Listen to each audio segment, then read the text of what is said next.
Kalau kita perasan sekarang, ramai yang dah makan gaji, yang masih bekerja, yang sedang bekerja tetapi masih ada nak buat part time. Ada yang buat part time jual kuih, ada yang buat part time jual baju. Macam-macam lagi lah, macam-macam benda yang sekarang ni pun perniagaan online sekarang ni pun banyak dah meningkat naik. So macam-macam orang dah boleh berniaga secara online. Tak kurang juga saya merupakan seorang technician di sebuah syarikat di sektor pengangkutan. Tapi masih part time. Sekarang saya part time buat fotografi, part time buat bisnes Shaklee. Jadi kenapa sebenarnya orang yang sudah makan gaji ni masih nak berniaga? Tapi sebelum tu untuk korang yang baru tengok video saya ni, mohon korang untuk like dan subscribe, ataupun kalau korang ada pendapat masing-masing, korang boleh komen di ruangan komen saya di bawah. Korang boleh utarakan pendapat korang di ruangan komen di bawah. Kita berkongsi pendapat dan kali ni jom kita teruskan ke video kali ni. Okey, yang pertama adalah legasi ataupun warisan. Saya dah terdedah dengan perniagaan ni sejak daripada kecil, di mana bapa saya walaupun bekerja sebagai seorang technician syarikat komunikasi, ayah saya juga kadang-kadangnya berniaga burger. Mak saya pun dulu pernah bekerja di sebuah kilang, juga membuat part time buat nasi lemak, berniaga letak nasi lemak sebut di gerai burger bapak saya. Jadi saya secara tidak langsung, saya sebenarnya dah terdedah dengan perniagaan daripada kecil. So itu yang membuatkan saya sedikit sebanyak bila dah berkeluarga ni pun rasa masih nak berniaga. Sebenarnya berniaga ni kalau kita perasan lah, kalau kita tahulah kan, berniaga ni sebenarnya kita boleh mewarisi perniagaan kita ni kepada anak kita. Tak kisahlah perniagaan apa pun, sekecil-kecil perniagaan pun, sekurangnya perniagaan tu boleh diwarisi oleh anak kita. Juga termasuk Shaklee ni. Sebenarnya Shaklee ni kalau kita dah nanti kita dah tua, kita dah tak ada, sebenarnya perniagaan Shaklee ni sebenarnya boleh diwarisi oleh anak kita.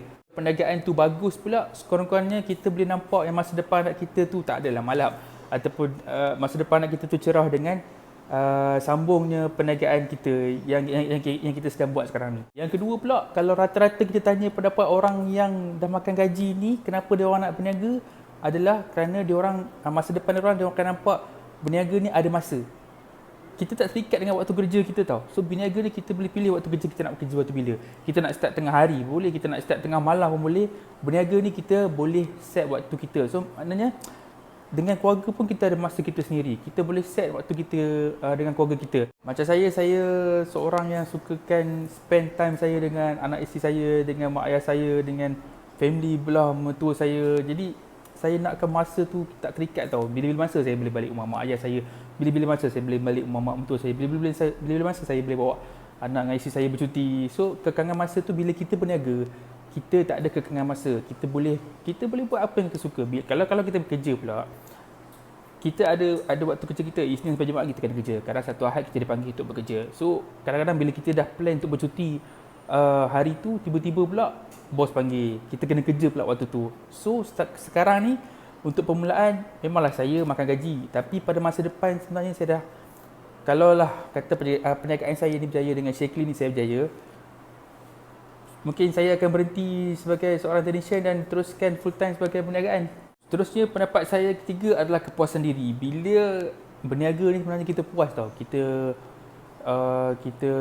berjaya, ataupun bila kita dah berjaya nanti, kita mampu untuk membantu orang lain, orang sekeliling kita. Kita tengok anak isteri kita senang, kita mampu senangkan kedua ibu bapa kita. So benda tu jadi kepuasan diri tau.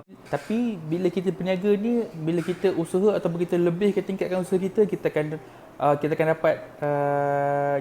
dapat lebih lah kan. So yang lebih tu bila kita mampu untuk bantu orang sekeliling kita mampu untuk bantu family kita sendiri. Ingat, nak berniaga tu boleh, tapi biarlah kita berniaga dengan berilmu.